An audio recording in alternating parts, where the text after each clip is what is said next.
very good aad baad u mahadsantay daahir waxa weeyaan run ahaantii sidaa uu Bashiir Garaad sheegay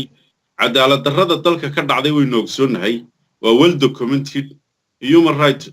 organization ama ururada u dagaalama xuquuqul insaanka aad wax uga qoray Soomaaliyada isdishay iyada dhagaha iyo sanka iska jartay jigaynu ka daawanayna iyadoo TV-yada dadka la keenayo carabka iyo dhagaha iyo indhaha laga jaray waxa ka dhacay falal aad foolxuno ma garanaysaa human being dadka inuu ma garanaysaa nasabnimada garanaya bilaadanka adduunka ku nool waxyaabo aanay sameyn baa ka dhacay Somali state oo aynu ogeyn oo aynu ka daragsanayn waxba yeynaan eed saarin Tigray waxba yeynaan eed saarin Amhara waxba yeynaan eed saarin cid kale ciidan ninkan wax dilayay iyo kana marka bixinay labaduba anagu waxaanu aragnay Soomaali ahaayeen waxa ka socon mayso haddaad tahay nin mudakara oo maxaan ku dhaqaan gaara oo xil haya oo mas'uula inaad tiraahdo sidii Cabdi Ilaylaha hebel baa ay amraayay wax aqliga gala maaha qofka bilaadanka qofna qof ilmaha aad adigu dhasho ayaan dambigu galo maalinta yoom qiyaamaha aan lagu xisaabinayn dalka Mareykanka joogto ilmahaagu wixii uu galay isaga galay qofna qof kale dambi uu galay inuu dusha ku qaado maaha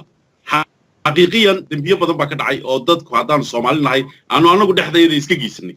number 1 dadka labaanu kala qaadaya dadka qaarna waa shicib oo dad shiciba dadna waa dad mas'uuliyad hayo mas'uuliyiina ama siyaasiyiina ama indeergarada ama aqoon-yahana ama dadka hagaa halka ay sartu ka qurunsantii waxa weeye maaha dadka shicibka Soomaaliyeed meel kastoo caalamka ka joogaan waa dad walaala ah meel wax ku wada cuna ganacsi wada leh business wada leh isku dhafan isku dhex jira inaan iyo abtigiya oo aan sinaba ku kala maqnay meel kasta joogaan ciladu waa qoliyaha iyaga sheegta siyaasiyiinta qoliyaha iyaga mas'uuliyadda qaada kuwa ciidamada madaxda ka ah kuwa xisbiyada madaxda ka ah kuwa dadka hagaya ayaa qaldan oo 10,000 oo jeer qaldan horena oo qaldana ilaa imkana wadadii qaladka ku socda waxaynu u baahannahay markaa habka loo xallin karaa inay tahay number 1 principally horta inaynu wada ogaano dalkan inaynu wada leenahay dad badan baa waxay u haystaan dalkan inaan la wada lahayno dad gaari leeyihiin horta halkaa waa inaynu kasoo degnaa kow mabdi'iyan weeye taas ta labaad waa in dadka indeergaradka iyo dadka mas'uuliyiinta ay isu yimaadaan siduu Bashiir Garaad sheegay oo horta aynu convention samayno oo la isu yimaado oo dadka siyaasadda danaynaya iyo dadka hogaaminaya iyo qoladan le waanu soo halganay oo NLF iyo dhammaan stakeholders waa inay isu yimaadaan convention iyadoo dadkii shacabka laga tagay waa inay iyagu horta isarkaan oo aan anugu isaragno oo laga shiro qaabkii halkan looga kici lahaa xaqiiqiyan waxaad ku celisay oo aan ka maqlaayay aqoon-yahan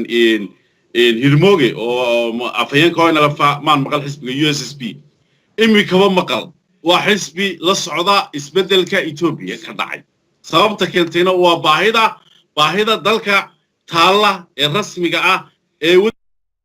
ayuu ka soo dhaxbaxay oo isbedelkan uu ka dhaxyay sababtuna wax weeye dad isku mid ah baynu nahay dad is dhalay baynu nahay dad isku dhaqan baynu nahay dad walaala baynu nahay bal intaynaan Ethiopia waxba saarin oo aynaan Tigray waxba saarin ama xaaro waligeed Soomaali ka sheeganaysa ma jirto waa la ogsoon yahay nin Soomaaliya oo in adeerkaaya ayuunba la joogay maxaan ku dhaad sababa mid kale oo in adeerkaayna wuxuu lahaa waan ka soo horjeeda waa inaga ciladu marka waxay la tahay horta habka loo xallin karaa waxa weeye inagu inaynu is aragno oo inuu jigjiga isugu nimaadno oo dadka siyaasiyiinta iyo dadka indeergaradkii convention isugu yimaadaan oo dabeetana la balaangareeyo way out kaasi waa inuu noqdaa mid rasmi ah ma aha mid dadka lagu marin habaabinayo oo dadkii la leeyahay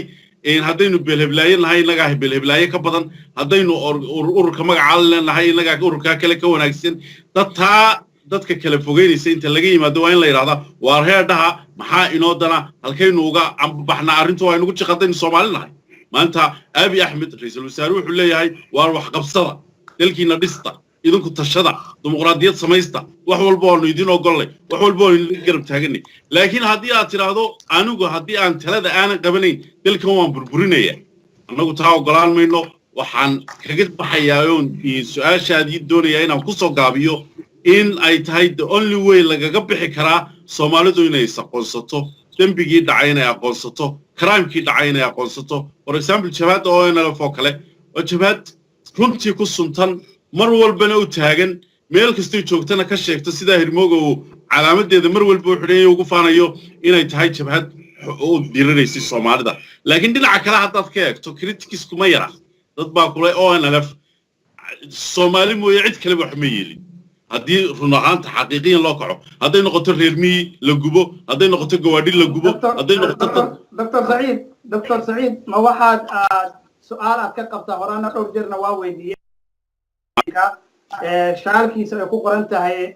Ogaden National Liberation Front ma magacan OMI aad dood ka qabtaa maxay tahay aad qaranayso absolutely dood weyn baan ka qabaa Ogaden Liberation Front Ogaden waa magac reer leeyahay reer Soomaaliyeed oo sharaf iyo karaamo agteeda ka mudan ayaa ku suntan magaca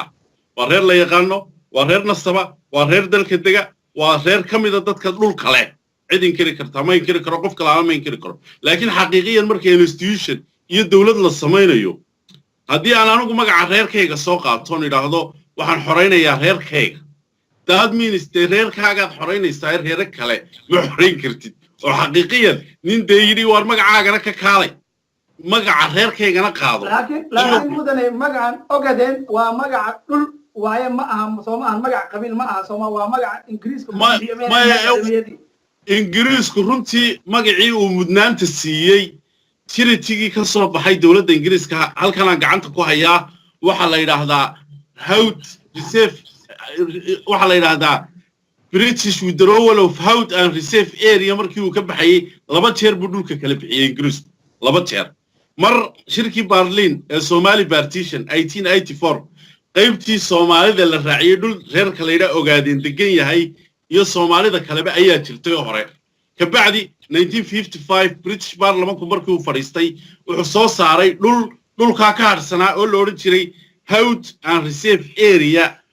ayuu ku sameeyay withdrawal dabeetana treaty uu soo saaray treaty-ga waxa ku qoran waa sharcigii dhulka lagu xaqiijiyay ee lagu wareejiyay oo museumka Britishka iyo institutionka caalamku way hayaan dawladda Ethiopia way haysaa way saxiixay qayb ku lahayd waxa la yiraahdaa British Withdrawal of Howth and Reserve Area and Ogaden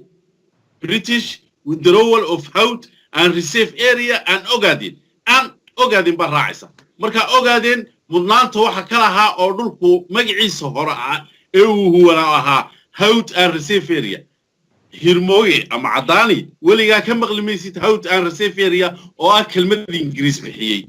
oo ah dhul Soomaaliyeed oo ah dhulkii tiritiga waraaqdii lagu saxay ku qoran weligii ka maqlimaysid laakiin Ogaden buu celcelinayaa Ogaden buu taagan yahay Ogaden isaga deerin Ogaden ah oo ceeb ma hadee reerkaaga hadad wax la doonto laakiin reality-gu waxa weeye Ogadenku waa dad wadanka degan lamida dadka kale dalka degan mudane waad sheegtay laakiin bal adigu laakiin hadii maanta lagu dhaho Saeed waxa tahay Ethiopian magaca ida Ethiopianka waad yeelaysaa laakiin magaca Ogaden maxaa lagu xumaanaysaa hadii la yiraahdo magaca Ethiopian waa imperial oo boqortooyo Abyssinia la oran jiray kireed garaysay oo intaasoo quruumood oo kala jaali ay ku hoos nool yihiin oo ka dhaxeeyo oo boqortooyooyin qarniyo soo jiray oo aynu garanayno laakiin Ogaden marka lagu leeyahay Ogaden de Howth and Reserve Area aad baad u mahadsantahay afhayeenka jabhadda wadaniga horeynta Ogadenia waad maqlaysay labada marti oo barnaamijka kula qayb gashay kugu helinaysay waxay isku raaceen inay cadaalad darro deegaanka ka jirto qodobka ugu weyn uu yahay aan ciidadan federaalka iyo dadkii horaan dalka xukumi jiray aan waxba sanfarta ku fiiqin waa inaan anagu si soo saxnaa bay yiraahdeen waa isku raaceen adigu arintaasi ma la qabtaa mise waa aragti gaar ah ka qabtaa midda labaad magacan isaga uu sheegay oo Ogaden ah wixii maxaad uga jawaabaysaa tan saddexaad oo kale aan rabo inaan kugu daro مثلا هدي أن نرانو ديجان كأورمد الله واحد كلمة لها ديجان كأمحارة الله مجا كلمة لها ديجان كأمفرت ديجان كتجريد محله أورانا يا ديجان كسومالي استيت محله أورانا يا سومالي قلبيت محله أورانا يا سومالي أوغادينيا محاكيني مجا عنو إنتر محاد أو تكو تشي ويدين هل مجا أو تاجن بل أريبا هنقول إنت اسكو جوابتي اسكو خواتي لأنه جواب بسم الله الرحمن الرحيم horta arrinta magacaan ku horeyna magac ogaad haddii la waa Soomaali haddii qabiil kale oo Soomaali la sheegana waa Soomaali haddii Soomaali lagu sheegana waa Soomaali laakiin sidaad sheegtay waxa ugu yaab badan ruuxa Ethiopia magaceeda u dul qaadan kara ee ogaadeen oo asalkiisu Soomaali yahay u dul qaadan la dhulka iyagu magac go'aan ma lahayn Soomaali galbeed bari baa la create gareeyay macaan bixin maxaa la Abyssinian Somaliland bidyo soo baxay ma hirgelin Somali killing of Ethiopia hada Somali regional of Ethiopia ilayhi marka ruuxan in Ethiopia aaminsan yihiin muxuu dhigay Somali region hada tiran Somali state of Ethiopia Somali region of Ethiopia ya soo wada hadaad aaminsan tahay inaad Somali tahay oo wax kala ahayn maxaad dhihi marka magac Soomaaliya inuu noo tisqaado oo weynaado way fiicnaan lahayd laakiin hadda aqoonyahan tahay maartay xamaasada qabiilka iyo siyaasadda iska dhexgelin baa fiican Allah musta'an haddana wax dhib ay naguma hayso ogaadeen iyo Soomaaliya way ku heshiin yani magac mushkilad ma noqonayo laakiin hadda perception iska qabto waliga oo Soomaali kale iska ilaalinayo waa waxa dib noo dhigay weeye meel uu ka jiro cadaalad darro oo gunaysi ka jiro askar maamusho cadaalad say ku imanaysaa yaa create gareyn jiray maamulka dadka Soomaalida IPRDF yaa create Ethiopian military intelligence har sector baa yaa create gareyn jiray yaa dooran jiray military Ethiopia qaybta wardoonka dooran jirtay nabad sugidda dooran jirtay IPRDF baa dooran jirtay system kasta oo dadka Soomaalida soo maamulayo 12 madaxweyne soo maray IPRDF iyo Addis Ababa Ethiopia ka mas'uul ah garaadka Soomaalida ma ahayn garashada Soomaalida ma ahayn marka haddaynu karti u leenahay qofka Soomaaliya inaan noohay farta ku fiicno waxaan ka cabsanaynaa abahanaha weyn ka cabsanaynaa Soomaaliya dulmiga hadda aan doonayn inaan saxno 70 years 1948 kadib weyn haystay la hore inaan ka dhiidino muxuu ahaa garaadkii anoo aad in ixtiraamayo iyo Dr. Said kolka barwaaqadu ay tahay noolaha dhan uu dhaqdhaqaaqa marka dimuqraadiyaddan iyo intan muxuu ahaa transitionka dad badan bay dhiiri gelisaa marka inaad hadli ogtiin aqoon leedahay aad baan ixtiraamaya laakiin dadka Soomaalida halgan principle way u baahan yihiin berina situation isbedela laga yaabo hadda kan inoo ogolaaday platformka laga doodayay inaad xisbigaas rabtay garaysi inaad haddaan yara ka dhaxgalo wuxuu ku weydiiyey Dr. Said wuxuu ku weydiiyey waa inaanu marka hore annagu haddii aanu nahay Soomaaliya aanu isku ogolaano inaan dalkaas aan u wada simannahay xaq aan u wada leenahay cid aan cidna ka sarreynin buu ku yiri waa inaanu isku nimaanaa buu yiri oo aanu wada fariisanaa dhammaan Soomaalida ayahayna aan ka wada tashanaa ka hor markaan aan isku afgaranay inaan dalkaan xaq aan u wada nahay aan u wada simannahay kadibna aanu wada fariisanaa war maxaa inoo dana maxaan caqabada uga gudbi karaa sideen aan dalkeena horumarin karaa sideen xornimadeena ama xuquuqdeena aan ku heli karaa inaan ka wada tashano buu yiri arrintaas maxaa uga jawaabaysaa inaad dalka wada leedihiin maxaabad maada dooda maxaa geliyaan dalka wada leen yani dood wax ku jira oo wax dood geli kara ma garanay cid uu durxul hayo Dr. Said dalka lama wada la hadhayso maxaa fiican inayna arrimuhu si ka dhexgelin annagu haddaan oo lafnahay ma qabno imika haddaan kaa dhex gala halkaa adoo raalliga ah imika waxaa jira xisbigan xisbul xaakimka ah ee guddoomiyaha uu ka yahay Axmed Side ee aynu dooda ku bilownay waxaad ogsoon tahay in la is haysto waanaynu wada ognahay dowladda Itoobiya federaalkuna way ogtay waxa la iska seegan yahayna waad ogtay caddaani ahaan anigu dee waxaan qabaa inaad garan karayso ama aad si buuxda u ogsoontay waa saami qaybsi saan anigu aaminsanahay sida ay ummad badan oo kalena aaminsan tahay waa maxay markaa sababta keenayseen anigu u leeyahay dalkan inaynu wada leenahay miinis inaynu saamigiisa ku heshiino xisbi haddaynu ku heshiin weyno sidaynu dal ugu heshiin karnaa cagajuglayn fara badan baa jirta dad badan baa la laynayaa iminka hadalladaadii waxaa ka mid ahaa Somali State waa safe gaarigaad ka raacdo mooyaalaad ku tegaysaa maxaan ku idhaahdaa jigjigaad ka raacdaad mooyaala ku tegaysaa taasi run ahaantii maantadan aan jigjiga la hadlahay inaan aanu walaalanahay oo damacday in hospitaal la geeyo ku yaalla herar gaarigii way fuuli kari weydo way ka soo hadhay wayla soo hadlaysa waa today weeye waxa weeyaan waxaa jira amni darro fara badan baa jirta isu socod la'aan fara badan baa jirta waxaa jira dagaalla Soomaalida iyo Oromada u dhaxeeyay oo socdo dhawaanahan baa jira nabadgelyo meesha taagan oo xasaasi oo in la xalliyo u baahan ayaa dalkii ka jirta qaabkii structure-kii baan xitaa anigu aanan shakhsi ahaan ku qanacsanayn iyo xisbi ahaan booliiskeenu u dhisnaa dawladdeenu ay u dhisnayd saami qaybsiga xisbiyada yacni waxaan ku leeyahay markaan ku leeyahay dawlad la wada leeyahay in la dhisaa waxyaabaha maanta la isku hayo xisbul xaakimka uu isku hayo taamiyaad ugu diidantay taa waan kugu diidan anigu xisbul xaakimkuna uguma dhihin saamigaan isku haysanaa hadda waxaad iska dhigaysaa nin xoogaada anigu bilxarfi baan saa u weydiiyey axmed shide arrintaa lama gaarin layskumana haysin adna waxaad iska dhigaysaa inaad xoogaan tahay oo arrintaa la isku hayo afraadda gelaysa iyo yaa gelaya in la isku hayo waa suuragal weeye laakiin see loo qaybsanayaa iyo yaa qaybsan iyo ma filahayo laakiin xisbigu waa xisbiguna dalkii iyo dawladdii midna ma marka ciddii rabtaa geli kartaa ama qaabkii rabaa loo dhigi karaa ama isbeddelo kala duwan buu marahayaa qudhigiisa taariikhda xisbigan aad ogtahay waa forgery buu ka samaysnay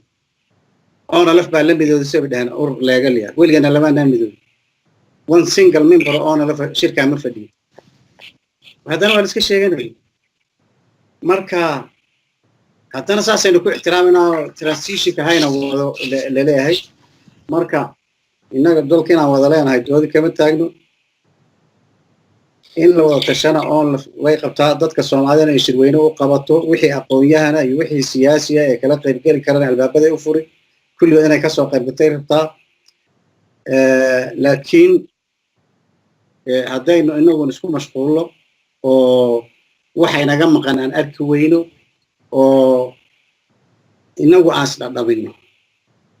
hadda qabyaalad aad badan baa iga dhadhamaysa Dr. Saciid muxuu ahaa ra'yigiisa siyaasiga laakiin dadka Soomaalida taa uma baahna waxaan aaminsanahay maanta inay aad isugu dhow yihiin in la isu keeno oo la wada doodo in khaladaadyadii hadda hor ka dhici jiray laga badbaadi karo in